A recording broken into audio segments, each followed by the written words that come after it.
Movie के start में हमें एक लड़की एमा को दिखाया जाता है जो कि विंडो से एक कैट को देख रही थी जो कि पानी में डूब रही है। ये यहाँ पर कोई भी इमोशंस शो नहीं करती। दरअसल उसको इस कैट के डूबने का कोई भी दुख नहीं हो रहा था और न ही ये सोचती है कि ये इस कैट को बचाने के लिए जाए। इसके बाद हम देखते हैं कि ये अपने फादर के साथ रहा करती थी और ये ब्रेकफास्ट करते हुए अपने फादर से बात करती है। तभी इसकी एंट इसके घर पर आती है जो एमा की न्यू बेबी सिटर के बारे में बात करती हैं। एक्चुअली में एमा की जो फर्स्ट बेबी सिटर थी यानी कि उसके घर में उसकी देखभाल क्या करती थी, उनका एक्सीडेंट हो गया था और कोई भी नहीं जानता था कि उनका एक्सीडेंट कैसे हुआ और अब एमा की आंट ने उसके लिए न्यू बेबी सिटर ढूंढी है। अब जब ये दोनों बातें कर रहे होते हैं तो एमा इनको डेड कैट के बारे में बताती है। तभी हम देखते हैं कि एमा के फादर उस मरी हुई कैट को पॉन्ड से बाहर निकाल रहे थे। हम एमा को देखते हैं जिसके फेस पर जरा सा भी अफसोस नहीं था कि अगर वो इस कैट को बचा लेती तो शायद ये बच जाती। इसके फादर को देखते हैं जो इसकी न्यू बेबी सिटर का इंटरव्यू ले रहे हैं। वो इस बेबी सिटर के बिहेवियर को देखकर इसको हायर कर लेते हैं। एमा ने सिटीजनशिप अवार्ड के लिए अप्लाई किया था।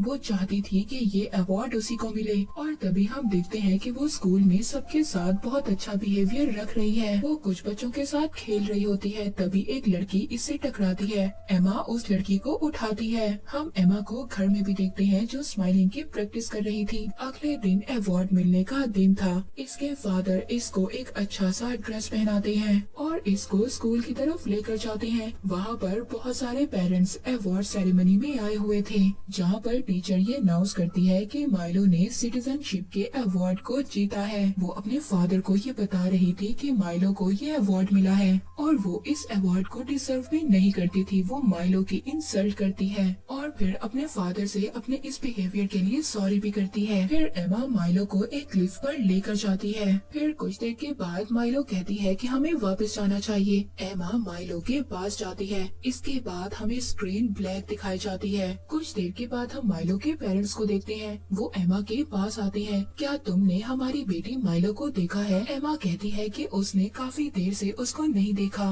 तभी वो लड़कियां जो क्लिफ की तरफ से आ रही थी वो मदद के लिए चिल्लाती हैं। माइलो के पेरेंट्स भी उन बच्चों के पीछे जाते हैं। वो जाकर देखते हैं कि उनकी बेटी पानी में डूबकर मर चुकी थी। उसको सीपीआर ट्रीटमेंट भी दिया जाता है मगर उसकी तो डेथ हो गई थी। अगले दिन ब्रेकफास्ट पर एमा के फादर उससे पूछते हैं कि वो कैसा फील कर रही है अपनी फ्रेंड के बारे में, मगर एमा तो इस बात को मुकम्मल इग्नोर कर देती है कि जैसे उसे अपनी फ्रेंड के मरने का बिल्कुल भी दुख नहीं हुआ। फिर उसी दिन एमा की बेबी सिटर भी घर आ जाती है। एमा रात को देखती है कि उसकी बेबी सिटर उसके फादर की मेडिसिन को देख रही थी। वो सोचती है कि शायद ये इनको चुराना चाहती है। फिर जब ये अपनी बेबी सिटर के साथ मूवी देख रही थी तो ये उसको बताती है कि मैंने देखा तुम मेरे फादर की मेडिसिन को चुराना चाहती थी। तो ये कहती है कि अगर जो भी काम मैं तुम्हें कहूँगी तो तुम्हें वो करना होगा। इसके बदले में अपने फादर को कुछ भी नहीं बताऊंगी। इस बात पर बेबी सिटर को बहुत ज्यादा गुस्सा आता है मगर फिर भी वो एमा की बात मान लेती है। अगले दिन माइलो का फ्यूनरल था जिस पर सभी लोग रो रहे थे।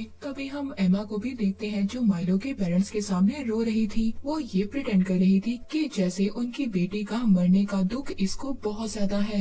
एमा के फादर जब माइलो के पेरेंट्स से बात करते हैं तो वो इनको बताते हैं कि माइलो का मेडल भी मिसिंग है। एमा के फादर ये बात सुनकर बहुत ज्यादा परेशान हो गए थे। उसी रात एमा के फादर लॉन्ड्री के लिए जब एमा के रूम में कपड़े लेने के लिए जाते हैं तो वहाँ पर इनको माइलो का मेडल मिलता है। तभी इनको एमा पर शक हो गया था। ये वहाँ पर कुछ पिक्स को देखते हैं जिसमें एमा कब से माइलो को घूर रही थी। इनको अपनी बेटी पर शक हो गया था। अगले दिन एमा की टीचर पुलिस ऑफिसर के साथ एमा के घर पर आती है। वो आकर इसके फादर से बात करती है और बताती है कि कुछ बच्चों ने एमा को क्लिफ पर माइलो के साथ देखा था उसकी डेथ से पहले। रात को एमा के फादर एमा से पूछते हैं कि क्या तुम माइलो के साथ क्लिफ पर गई थी? ये सिंपली कह देती है कि मैं तो नहीं गई थी। इस बात पर एमा के फादर उससे कहते हैं कि कुछ लोगों ने तुम्हें माइलो के साथ क्लिफ पर देखा था। इस बात पर इसको गुस्सा आ जाता है और वो कहती है कि ये बात आपको मिसेज एलिस ने बताई है और वो तो मुझे पसंद ही नहीं करती।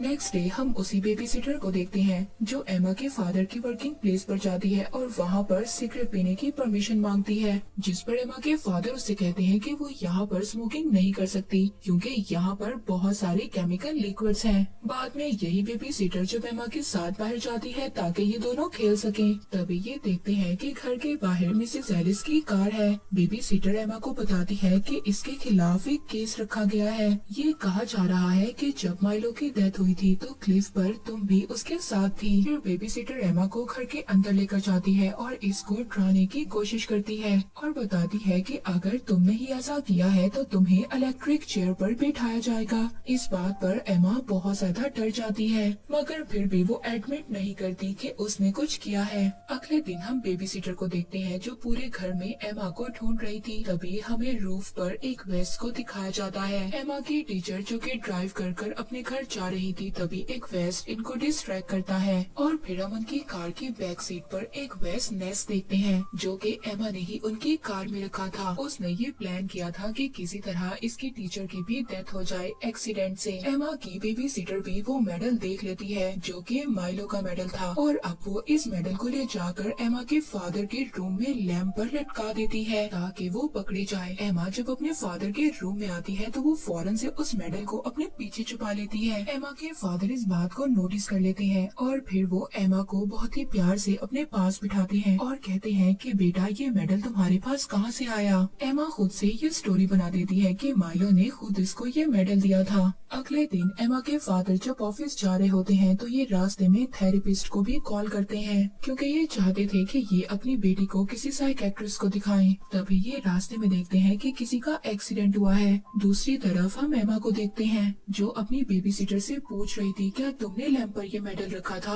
और वो बहुत ज्यादा गुस्से में थी। तभी एमा के फादर वहाँ पर आ गए थे और एमा को अपने साथ ले जाने का कहते हैं और कहते हैं कि अपना वो मेडल भी ले लो जो तुमने माइलो से लिया था। और फिर ये इसको माइलो के घर लेकर जाते हैं। एमा इस मेडल को माइलो की मदर को रिटर्न कर देती है। माइलो की मदर बहुत ज्यादा कंफ्यूज लग रही थी इस मेडल को लेते हुए। तभी वो एमा के फादर को बताती है कि मिसेस एलिस की डेथ हो गई है कार एक्सीडेंट की वजह से। एमा जब ये सुनती है तो वो ऐसा प्रिटेंड करती है, वो रोने लग जाती है और कहती है कि वो उसकी फेवरेट टीचर थी।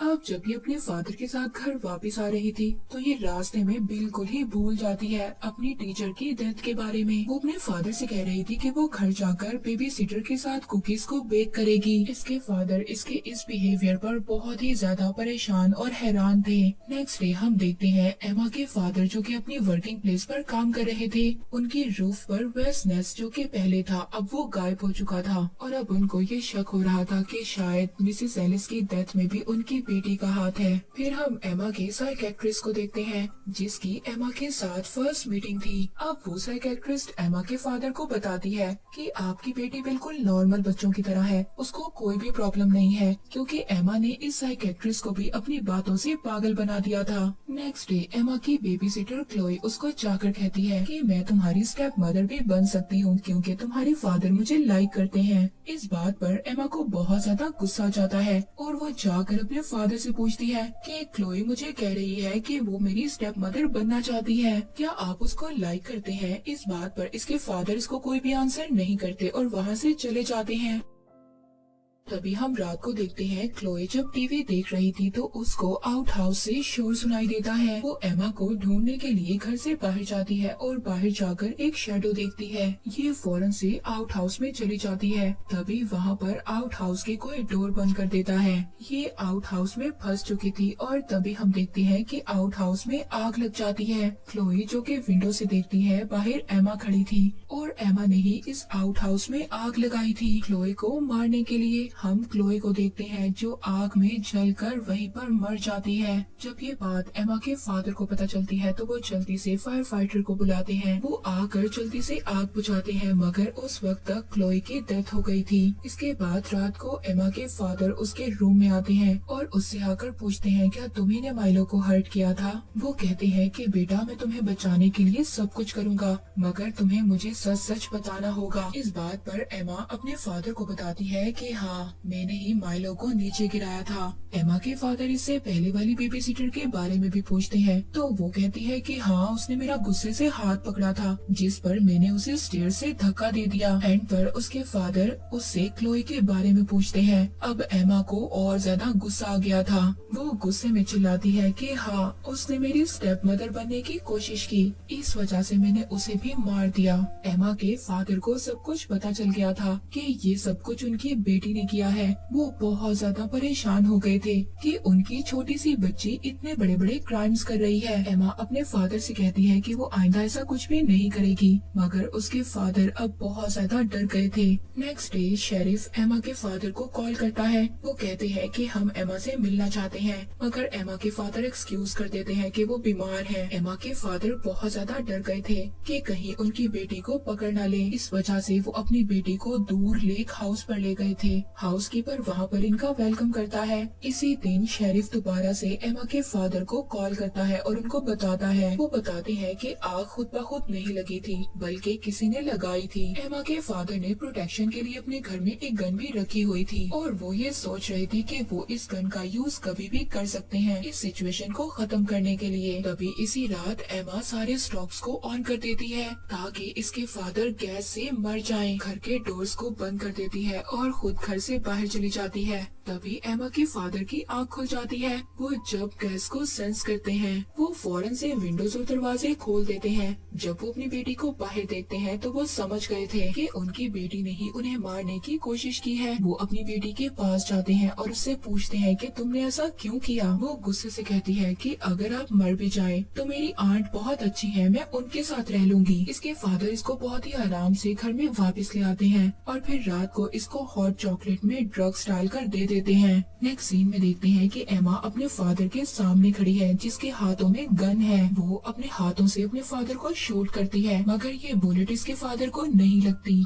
तो वो बुलेट जाकर पिलो में लग जाती है। तभी इसके फादर जाग जाते हैं और कहते हैं कि तुम अब तक कैसे जाग रही हो। तो एमा कहती है कि आपने मेरी हॉट चॉकलेट में ड्रग्स मिला दी थी, जिससे कि मैंने अपनी हॉट चॉकलेट को आपसे रिप्लेस कर दिया। एमा अपने फादर को शूट करना चाहती थी, मगर तभी इसके फादर इससे गन छीन लेते हैं। एमा जल्दी से 911 पर कॉल करती है और बाथरूम में जाकर छुप जाती है। ये कॉल कर बताती है कि इसके फादर इसको मारना चाहते हैं। इनका गार्ड भी गन की आवाज सुनकर वहाँ पर आ गया था। ये आकर देखता है कि एमा बाथरूम में छुपी हुई है और इसके फादर इसको गन पॉइंट पर लेकर खड़े हैं। गार्ड एमा को बचाना चाहता था, मगर तभी एमा के फादर अपनी बेटी को शूट करने की बजाय खुद को ही शूट कर लेते हैं। एमा देखती है कि उसके फादर ने उसी के सामने खुद को शूट कर लिया था। मूवी के लास्ट सीन में हम एमा की आंट को देखते हैं जो कि उसको लेने के लिए आई है। वो उसको हक करती हैं और कहती हैं कि तुम्हारे फादर तो एक सिक इंसान थे जो सबको ये कह रहे थे कि तुमने ही सबको मारा है। ऐसा कैसे हो सकता है? इसका मतलब ये था कि एमा की आंट उस पर बहुत ज्यादा बिलीव करती थी।